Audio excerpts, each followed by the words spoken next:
Guys আজকে আমরা ঘুরতে আসছি একটা মেলাতে আসছি নাসিম আমি আমার সাথে আছে আমার ছোট দুইটা কবিরাজার ভাগিনা সিফাত সামিউল।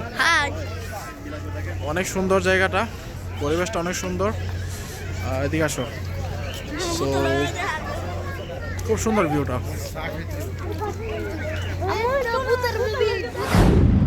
গাইজ এটা হচ্ছে অ্যাকচুয়াল ভিউজ আমরা নিচ থেকে যেমনটা দেখি। তো আমরা প্ল্যান করেছি আমরা তিনজনে মিলে এখন এই রাইডটাতে চড়বো, আমি এবং কি আমার দুই ছোট ভাগিনা। তো সবাইকে নিয়ে রাইডটা চড়বো, অনেক এনজয় হবে guys. Really I am so excited for this. এখন আমি ওদেরকে বসিয়ে দেওয়ার জন্য রেডি করতেছি, তো যাতে সেফটিটা নিশ্চিত হয়, কারণ এটা কিন্তু অ্যাকচুয়ালি একটা ঝুঁকিপূর্ণ ব্যাপার। তো আর এরই মধ্যে আমার ওই যেই রাইড শেয়ারিং কন্ট্রোল ম্যান, যার কাছ থেকে আমরা রাইডটি রেন্টে নেই, তো তার সাথে আমার কিছু কথা হচ্ছিল তাদের সেফটি নিয়ে, যে কোনো প্রকার অসুবিধা হবে কি না। সে বলতেছিল যে না, আপনারা নিশ্চিত থাকুন, আমি আর সেফলি রাইড করব, টেনশনের কোনো কারণ নেই। বলো হাই। আমরা এখন রাইড চড়বো, অনেক এনজয় হবে, অনেক উপরে চলে আসছে অলরেডি আমরা মাটি থেকে। আর এই হচ্ছে আশেপাশের view. We will enjoy definitely guys, just stay with us.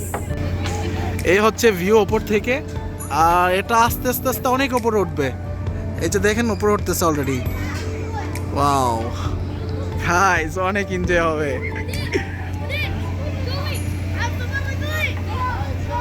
হ্যাঁ হাই, এই যে আমার দুলা ভাইয়া, উনি ভিডিও করতেছে নিচে থেকে, আর আমি উপর থেকে ভিডিও করতেছি। অলরেডি আমরা আমাদের রাইডটি স্টার্ট করে ফেললাম।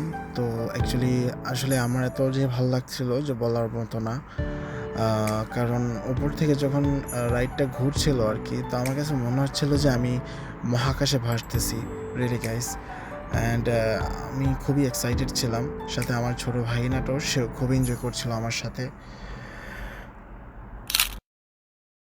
আর সত্যি কথা বলতে গেলে আমি এক মুহূর্তের জন্য আমি বাচ্চাই হয়ে গেছিলাম। আসলে বাচ্চাদের সাথে থাকলে ওই যে শৈশবের একটা ফিলিংস, ওই যে একটা শৈশবের একটা আনন্দ, তো সেই জিনিসটা কিছুটা হলে আবার অনুভব করা যায়।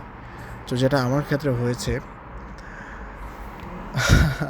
সত্যি খুব রাইডটা খুব ফান ছিল, অনেক মজার ছিল, আমরা ডেফিনেটলি অনেক এনজয় করেছি।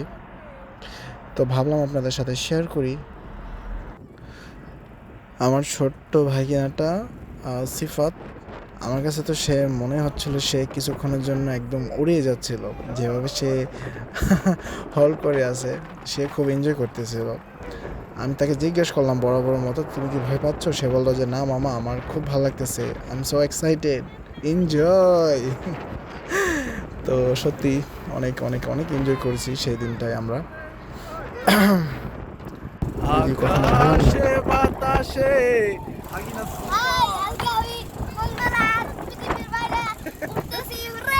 কোথায় আছো? মঙ্গল গ্রহ। আমরা নাকি মঙ্গল গ্রহ চলে আসছি গাইস। এই হচ্ছে আমাদের, এখন আমাদের রাইডটি শেষ হতে যাচ্ছে, আমরা আস্তে আস্তে নিচের দিকে নামতেছি। এই নিচে হচ্ছে কন্ট্রোলার, যিনি কন্ট্রোল করতেছে সম্পূর্ণ রাইডটি।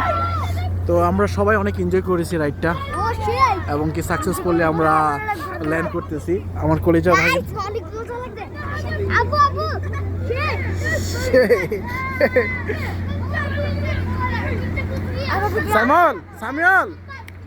সামিউল তাকাও, কেমন এনজয় করলা?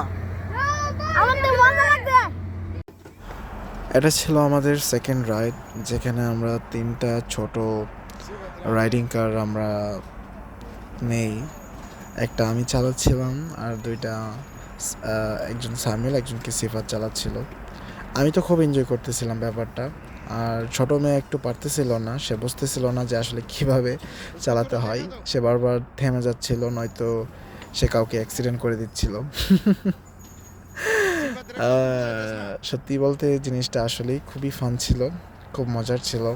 আমি তো অনেক এনজয় করতেছিলাম, যদিও আমি প্রফেশনাল একজন কার ড্রাইভার, ঠিক আছে, আমি কার চালাতে জানি। তো তবু আমি এক মুহূর্তের জন্য ওদের সাথে থেকে বাচ্চার ফিলটাই আমি পাচ্ছিলাম, যে আমার মনে হচ্ছিল যে আমি একটা বাচ্চা, ওদের সাথে থেকে থেকে বাচ্চাই হয়ে গেলাম। আবার অ্যাক্সিডেন্ট করে দিল আমাকে। সত্যি বলতে দিনটা অসাধারণ ছিল, দারুণ ছিল।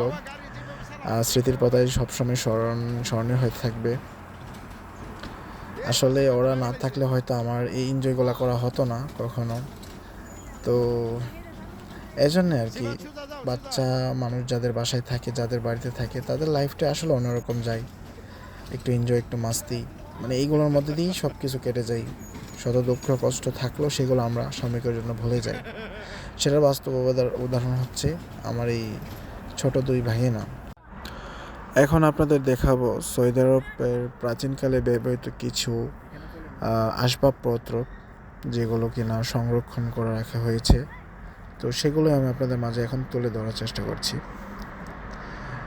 আসলে আমরা জাতি হিসেবে প্রত্যেকটা দেশেরই প্রাচীন যেই জিনিসপত্র, যেগুলা আমাদেরকে সংরক্ষণ করে রাখতে হয় নতুন প্রজন্মের কাছে তুলে ধরার জন্য, তো যাতে জানতে পারে নতুন প্রজন্মের মানুষ যে আমরা কোথা থেকে কোথায় উঠে এসেছি। তো এখানে অনেক পুরনো জিনিসপত্র আছে যেগুলা একসময় ব্যবহৃত হতো। এখন হয়তো কালের বিবর্তনে আর এগুলোর প্রয়োজন পড়ে না, অনেক আধুনিক মেশিনারি চলে এসেছে। কিন্তু নতুন প্রজন্মের কাছে এগুলো তুলে ধরা অতীব জরুরি। আমার আশেপাশে যত যা কিছু দেখতেছেন সব পুরনো, অনেক বছরের পুরনো। এই যে হারিকেন, হ্যাঁ, আমি আমার বয়সে ছোটোবেলায় আমরা যখন পড়াশোনা করতাম তখন হারিকেন জ্বালিয়ে পড়তাম। এখন হয়তো এটা অতীত, এবং কি আমাদের নেক্সট জেনারেশন যারা আসবে তাদের জন্য তো এটা, তারা তো বলতেই পারবে না যে আসলে এটা কী ছিল। তো তাদেরকে মূলত জানানোর জন্যই এই আমার এই ভিডিওটা ধারণ করা। Thanks for watching and stay connected with me for next vlog. Take care. Bye bye.